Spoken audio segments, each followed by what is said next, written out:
Hi, I'm Melissa Jacobs, and I am the crop planner at Pete's Greens. And I'm going to tell you a little bit about our beneficial program for greenhouse aphids. We've been doing this project for about 6 years now and learning a lot every year. We often in the springtime and most recently in the wintertime have real problems with the green peach aphid on our early plants. A lot of this bunching stuff that will go into greenhouses, mustards, red Russian kale, basil, will end up getting heavily infested with aphids if we don't proactively try to treat those aphids. And so these oats that you see here are part of starting our program early before we have bad infestations. And what we're doing here is growing not the green peach aphid, a different type of aphid that only will infest these monocots. They'll go on oats and barley and a couple other plants.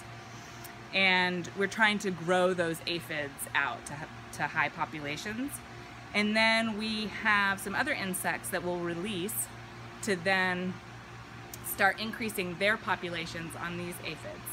So currently we use this aphid banker system works with two different types of beneficials. Aphidius colemanni is one that we use. It's a parasitic wasp. The parasitic wasp will go around, it's a very tiny wasp, but it comes to the aphids and it actually lays its eggs inside the aphid. The aphid becomes a little brown mummy, a solidified shell, and then the wasp will hatch out of that aphid.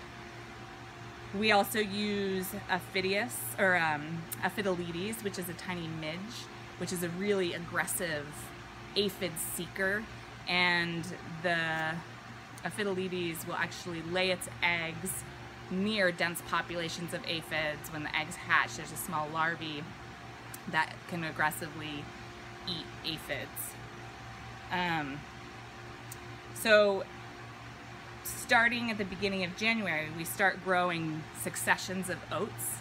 Each week we grow new pots, and we get from a company that propagates insects, we get a first batch of this aphid, and we'll put those on our oats. As they grow, the population increases, and then after they've established for about 4 or 5 weeks, then we'll actually bring the beneficials in, release those with these aphids on the oats, and they'll start reproducing aggressively. And then the week that we start heating the greenhouses to start planting our bunching items and our tomatoes and cucumbers, we'll plant these plants into the greenhouses to then disseminate the beneficials into the greenhouses.